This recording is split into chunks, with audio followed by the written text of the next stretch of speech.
Good morning. You're listening to Insurance Matchmaking, the show centered around health and life insurance issues, especially Medicare coverage. This is Insurance Matchmaking with Matt Libby Insurance. All right. Good morning. Welcome back to Insurance Matchmaking. I have a guest today, Miss Kerri Hunt. Say hi, Kerri. Hello. All right. Kerri is also one of those people that's in my BNI, Business Networking International. We meet for lunch every Thursday and pass referrals. And she is also an insurance agent. Kerri does the stuff I don't like to do. I'm not licensed for that home and auto stuff, but she can get you some great rates there. And I do the stuff that she doesn't like to do. Absolutely right.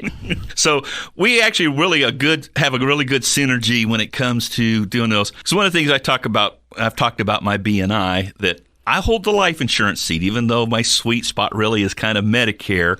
But pretty much any insurance agent, if they have an insurance license, probably does life insurance. So Kerri does life insurance also, but she still sends me referrals for life insurance because I do some of the things that she doesn't want to do. So we're going to get into that. And Kerri, what is, because like I mentioned, you do home and auto, and there's other things you do. Yes, sir.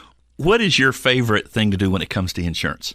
As long as I am putting people in good hands with good coverage, that's the most important thing that we do. The customer really is the center of everything we do, and that's why it's comforting when something is outside our underwriting guidelines, like the life insurance. It's an easy referral to send them down the street to you, Matt, and knowing that it's comforting for me and my staff to know that you're going to take care of them. Right. In fact, actually, you may not even be aware. Kerri referred a family member to me recently, and actually there's been some changes there, and we're getting together again next week to make a change. So that says a lot to me, is the fact of she trusts me enough to send me her family. I actually have part of her staff as a client. We can't get into, I don't want to do HIPAA violations here, but so like I said, we work well together. I do my best to try to get insurance referrals to her also. One of the things she does, she's got me set up on now that maybe she might want to expand on, is because a lot of people don't know what it is or don't hear about it, but it's those umbrella policies. Excellent. Yes. So most people are not aware or familiar with an umbrella policy. Actually, an umbrella policy is something that is liability, and it goes above and beyond your homeowner liability policy or your auto insurance policy. So it extends additional liability in the event those coverages are exhausted on your home policy or your auto policy. It will also go over and above a boat policy, a motorcycle policy, etc. But it's extra coverage, and basically an umbrella policy is looked at a way of having the coverage in the event of a lawsuit. And are you able, this is one of the things I wasn't sure, are you able to write a umbrella policy for someone who doesn't have other insurance with you, or do you have to do it kind of as an extension of like their homeowners or their RV insurance or something like that? I have to have their homeowners insurance and auto insurance in order to write that umbrella insurance. Okay, so you have to kind of package it. That's why it's an umbrella. It's an umbrella over those policies. Those policies. Okay. That's correct. I wasn't sure, like I said, if that could be kind of like a separate liability policy. So what questions do you have from me that sometimes, or what questions that people ask you a lot that you say, oh, no, you need to go down the street and talk to Matt? Medicare, Medicaid, especially with open enrollment coming in October, we will get flooded with calls as we have the last few years. And it's, like I said, it's an easy referral. It's comforting to know that when someone calls my agency that we have a solution for them, especially with the Medicare, Medicaid, right, that you can offer. As you mentioned earlier, the life insurance, we have more strict underwriting guidelines when it comes to life insurance. So there again, when it doesn't qualify for Allstate underwriting, again, you're an easy referral. And I do that with many of professional insurance agents in town. I have a couple of agents that I know when I refer someone to them, my credibility is on the line, and I'm absolutely certain that you and a couple others in town can take care of those people. Because truly, my agency looks at putting the customer at the center and getting them the coverage they need and knowing that they're going to be taken care of. We all say, friends don't let friends dial 1-800 numbers, right? And That's so true, because when you dial that 1-800 number, you are not facing the person. They'd never have to see you. If you need them in the event of a claim, if there's an issue with the coverage, the deductible, etc., it should be comforting for people to know that they can walk into our agencies at any time and get a solution for their issue. Yeah, and that's one of the things that a lot of times those supplemental things like an accident plan or a short-term disability, one of the kind of standard jokes, and I steal it from Kerri every once in a while, talking about going duck hunting. When I first started in insurance business, that's where I started. I started with the duck. I'm doing those work site benefits, and I could do that line, but I'm just not really interested in per se in working like with the group plans that. But I think a lot of people, again, they think of you as home and auto and don't realize that you have those work site benefits just like Nick Saban and Neon.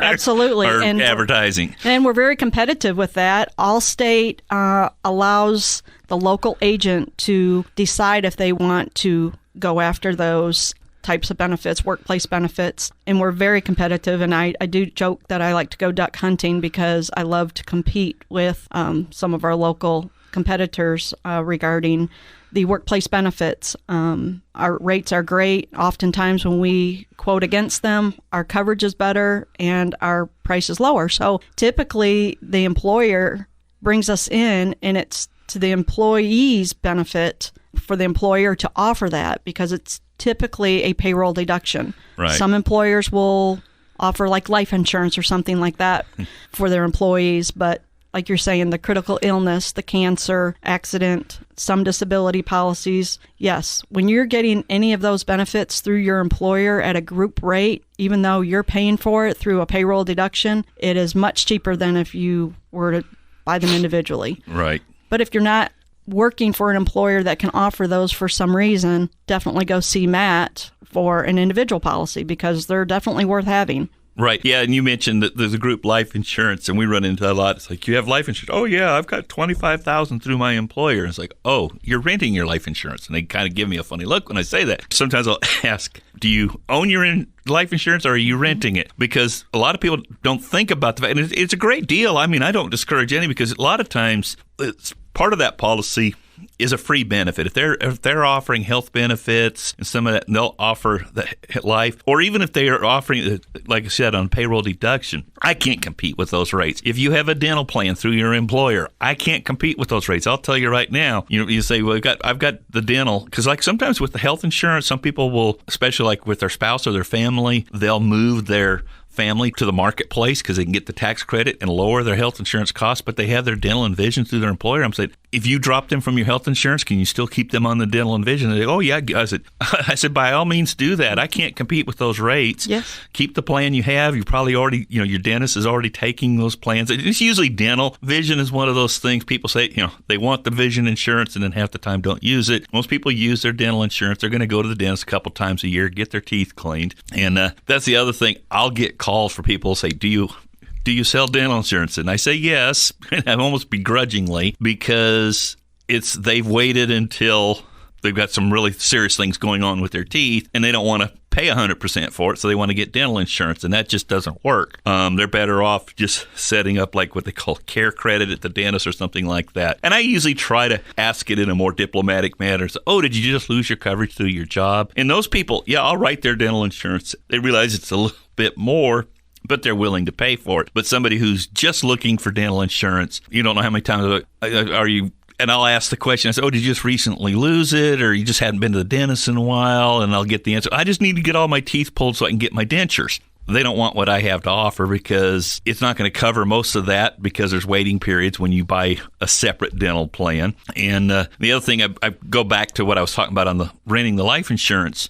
You leave that employer, 9 times out of 10, that insurance goes away. Sometimes some companies will let you continue and you just make the premium directly to the company. There's several different ways you could lose that life insurance. And it's, you leave the job leaves you. They sell the company, they go with another provider for their benefits, and that insurance goes away. The other thing is, usually you can get, and the good news is, you usually can get that life insurance even if you're in poor health.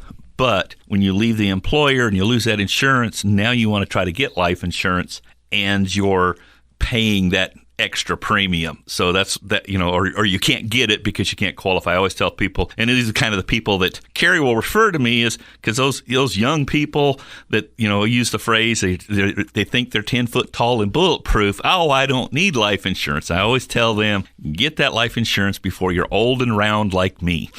And those are a lot of times are the kind of people that Kerri will refer to me, because they realize, oh, I may not be here much, many more years, and I don't want my kids to have to pay for my funeral. I don't have the money to pay for my funeral, and so they can get a life insurance, what we call final expense insurance. So those are referrals, because that's not something she does. But when she can bundle a nice term plan with their car insurance, and they get a discount, discount's the word I was going for, on both of those, that's a great fit. Mm-hmm. Anything you want to add there? That's just exactly right. I mean, the younger you are when you get life insurance, the cheaper it is. You can get so much more coverage for a lower premium. You haven't had the opportunity to be exposed to any diseases, which will keep your premium down. Of course, the older we get, we all put on a few pounds. That always adds to the premium. So absolutely encourage young people to get that life insurance, lock it in, and it's definitely to your advantage. And if you can quit smoking, that's a plus too. Absolutely. There's such a huge difference in premium if you're a smoker or not. And actually, I've got a couple companies that the only thing they ding you on is cigarette smoking. You can smoke a cigar, you can smoke a pipe, you can dip. The only thing they ding you. Now, I think their rates are a little bit higher for everybody, but you're not being upcharged because you're a tobacco user. Most of them it's tobacco, and a lot of times that tobacco is not just tobacco, it's vaping, it's nicotine patches, it's nicotine. You'll go through that, what we call the pyramid, where they take blood samples and urine samples and take your blood pressure and put you on a scale and go, oh, you're not as healthy as you thought you were. There's a joke, that hey, if you want a free physical, apply for life insurance. But I do a lot of insurance. In most of the plans I do, I have those that have that plan, but a lot of times it comes to the ones that, hey, you just fill out a questionnaire. They do a medical information, maybe a script check, and if everything comes out clear, you can get to preferred rating. And so we're coming up on the break here, so gotta pay for the time, so the commercials have to air, and then we'll be right back and with another segment with Kerri Hunt. Hello, I'm Farron Kefauver's Cityscape Director, inviting you to Fall Fun Fest September 8th and 9th around the historic Cookeville Courthouse. Family activities and spending time with the entire family, young and old, is so important, and that great family outing is just right around the corner. The smell of great food, kids' laughter, live music, arts and crafts vendors, free bounce houses sponsored by Life Church. I could just go on and on about all the great activities we have grown to love about Fall Fun Fest. Friday night is Tennessee Tech Night, with music from Cookeville's own Caleb and Leanne and headliner Ashley Walls. Saturday's music includes Kinfolk, the Sophia Goodman Group, Lily Winwood, and Shenandoah. WCTE's Stations of Imagination is back and in full force. Fall Fun Fest would not be possible without the generous support of our major sponsors, the City of Cookeville, Putnam County, Tennessee, Averitt Express, First Horizon, Tennessee Tech, Cumberland Auto, Cookeville Regional Medical Center, TNRDF, Putnam Properties, 98.5 KISS FM, and 94.7 The Country Giant.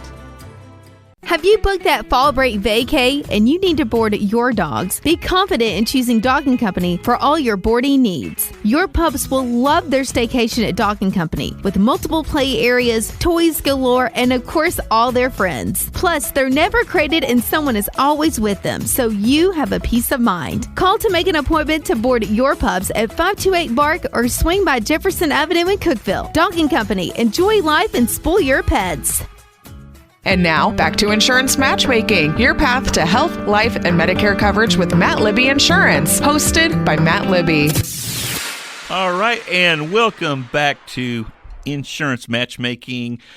I'm your host, Matt Libby. I have Kerri Hunt with the Hunt family, Allstate, here today. And usually I do it in the first segment, didn't really think about it. Kerri, what's the best way for folks to get a hold of you?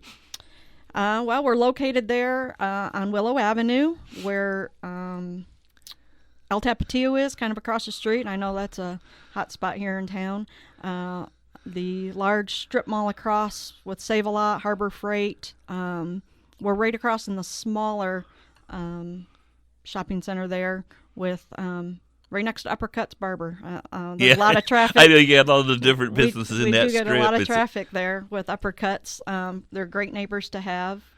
Or you can call 931-528-8063. All right. And as I've mentioned before, I have the insurancematchmaking.com site, and there's a question block on there. So you say, who was that person you had on last week and did home and auto or whatever? What was her name? Kelly, Kerri? You know, I can. That's my sister's name. Y'all really didn't know that. Well, we used to have a Kelly in my BNI. My wife would always mix you guys up. Like, do I need to call Kelly or Kerri? So we would get that. So I get a lot of questions, and I'm sure you do too. People, they're getting close to that retirement age, and they're saying, okay, what do I'm going to retire in 2 years, or what do I need to do? What are some of the things you review with people that are looking at their retirement options? We'd like to see people before retirement. I mean, we certainly will meet people after they have retired to see what they currently have. Typically, our biggest competitive advantage when we meet with somebody that's already retired and we're looking at what they have, we don't charge a lot of the fees that most of our competitors charge. Allstate negotiates contracts to sell through some of the bigger outfits such as Fidelity, and so they have where they pay us a commission versus those large fees. We've been known to save a lot of people money, make more money on their return through the fees. So that's one of our biggest competitive advantages. However, when we meet with somebody, ideally we like to meet with them 2 to 3 years before they plan on retiring, so they know where they're at when they retire. Right. And we've unfortunately had a few meetings where people thought they were ready for retirement and realized they financially weren't ready. Those are tough conversations to have, but we would rather have that conversation on the front end than after the fact. But when we review somebody, we mention, possibly the umbrella policy. What kind of health insurance do you have in place? What kind of life insurance do you have in place? So we're looking at the entire picture. So yes, I do have my securities license, and I partner with somebody who is an expert in that field. And it's comforting to know that he's been doing it for over 20 years and very conservative, but we'll be happy to review anybody's upcoming retirement, or if they're already in retirement, take a look at what they have, and maybe we can save them some money on those fees. It's funny. People will say, I don't pay any fees. Yes, you do. Bring in your paperwork. We'll take a look. We'll show you where you're paying those fees. But, anytime we can save people money or improve their coverage, that's what I'm here to do. And again, if we can't do something for any reason due to underwriting, it's nice to know that there's a few very professional agents here in town that we can refer to, and we're happy to do that for the customer. Right. Yeah, you mentioned that like a couple of years or looking to retire this next year, what to do, and you mentioned like I'll get a lot of ones that want to shop their health insurance because they're getting their insurance through the employer, but that's not going to be the case once they retire. But they're not 65 going on Medicare yet either. So it's like they're probably going to have to go through the healthcare marketplace. We do currently have some plans that are alternatives to the healthcare marketplace for less money. But the reason they're less money is they do have the health underwriting. They do have to qualify health-wise for those plans. So that's one of the things we can look at. And a lot of times I always have to kind of couch it in. I can quote you what the rates are today, and based on what you anticipate your income to be, you'll get a tax credit to help pay for some of that. But those aren't going to be don't hold me to those figures because that enrollment period changes every year during November. Kerri mentioned the open enrollment, for Medicare hits in October, and then the under 65 hits the 1st of November. So it gets a crazy time for me. So that's a lot of what I end up doing, and I always tell people, from October to December, I am really busy. The rest of the year I have to work. because I can't just work then and count that, that is my whole income. So I still have to get new clients and write new business during the year to help pay the bills. That's one of the reasons I'm doing this radio show, so people can get to know me and meet me and come see me. The other thing that I thought when Kerri was talking about, a couple years before, one of the big things, and you may not be aware of this, is there's a thing out there that's called IRMA. And I always joke IRMA's not the crazy little old lady that used to write a column, funny column in the newspaper. It's IRMAA. It's Income Related Monthly Adjustment Amount. And what it is, the government looks at your modified gross income and they look back 2 years. So when you're 63, that's not the time to just cash out a 401k because it's going to spike your income. And then when you're 65, you go on Medicare, you're going to have a surcharge on that Part B premium because of your income. So you want to, if you're going to do something with your income, or if you have like a rental property that, hey, I've been renting this place for years, I don't want to deal with that when I retire, so I'm going to go ahead and sell it. Sell it 3 years before you retire. You're going to have probably a spike in income and capital gains, but it's not going to, you're not going to encounter IRMA based on that. Currently for this year, the benchmark to where you start having the surcharge is if your modified adjusted gross income is over $97,000, and if you're married filing jointly, you get to double that amount, and so your combined income, as long as it's not over $194,000, you won't have that surcharge. But I do have a couple clients that have hit that. Most of my clients, they look when I say it, they go, "Oh, I'm nowhere near that." Or so that's a good news there. But unfortunately, you do pay more. If you make more, you are going to pay more, and they'll search not only the Part B of your Medicare, but the Part D, which covers your prescription coverage, also gets a surcharge on that premium. So if you're going to do something you know is going to spike your income, do it more than 2 years before you retire, more than 2 years before you're going to go on Medicare at least. Excellent advice. And yes, I'm familiar with IRMA, but just enough to be scary. That's why I'm very comfortable referring to you, the expert at that subject, Matt. Well, it's like I've been doing these Medicare 101 workshops, and they're for people who basically are within 6 months of going on Medicare. Mm-hmm. And I one of the things I do when I talk about IRMA, I said, I'm sorry, I didn't know you 2 years ago to tell you this. And some of them are, they're trying to figure out that, do I still keep working because I can't draw full Social Security till I'm 67? Do I go ahead and keep working and not go on Medicare right now? Some of them, when they find out about IRMA, they're kind of like, okay, I really can't afford to retire because I'm going to pay all that extra. It's not going to be worth it. So I don't get into too much when it comes to the Social Security. People, should I start my Social Security now? Should I start it later? That is not my specialty. So I say, you need to talk to a financial planner or somebody else on that to decide, should you start drawing Social Security at 62? Should you draw it at 65? Or should you wait till 67?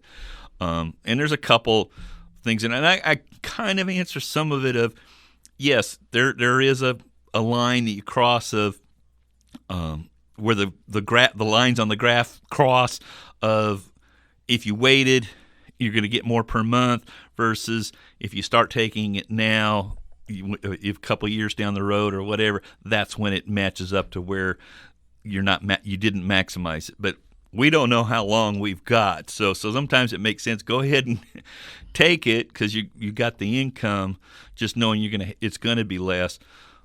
But if we talk about fixed income, if you're only going to be on a fixed income, it may make sense to, if you don't have to have it right now, is let it build some, because that's all you're going to have once you do retire. And I probably have gone farther than I'm supposed to already on that, because like I said, I'm not a financial planner, I'm not a tax accountant, that's not my specialty. But being in the insurance business, you kind of deal with those things, touch on them. I deal with a lot of tax stuff because when it comes to the healthcare marketplace, your income determines on what your net premium is going to be. The premium is set. I think a lot of people think, oh, well, so-and-so got a zero plan. Why can't I get that zero plan? It's like, well, it's not a zero plan. It's a $1,600 plan. But because of their income, their tax credit wiped out the premium for them. You could get the same plan, but you might have a $50 premium or a $150 premium, and it's the same exact plan. So I know that's a little confusing, and the government advertises it that way. That's one thing that drives me nuts, that they go, yeah, there's all kinds of zero premium plans for you. Well, they're not zero premium plans. Your payment might be zero, but it's not a zero premium plan. It's based on your income.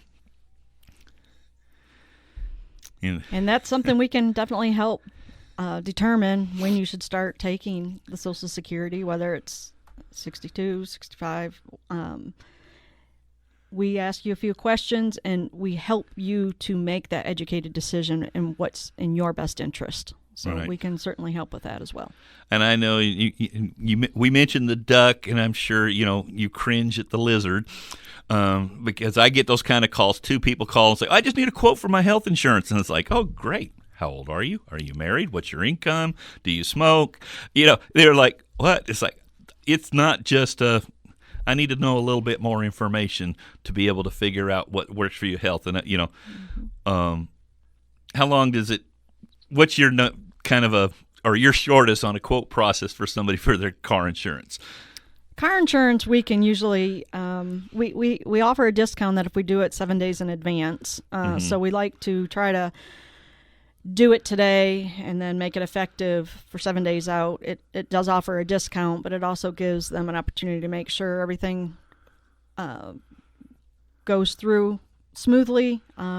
But no, we can do a quote and we can put coverage in immediately. They just lose a couple discounts. So for the procrastinators out there, when you're shopping your auto insurance, try to give it at least 7 to 10 days notice. I don't know of any other insurance company that offers that discount. Yeah, I hadn't heard of that before. So yeah, that's but it's called an early signing discount that we offer, that if we bind the policy today but make it effective 7 days from now, and once you have that discount, it stays on your policy. It's not just for the initial policy. You will see that discount applied at future renewals.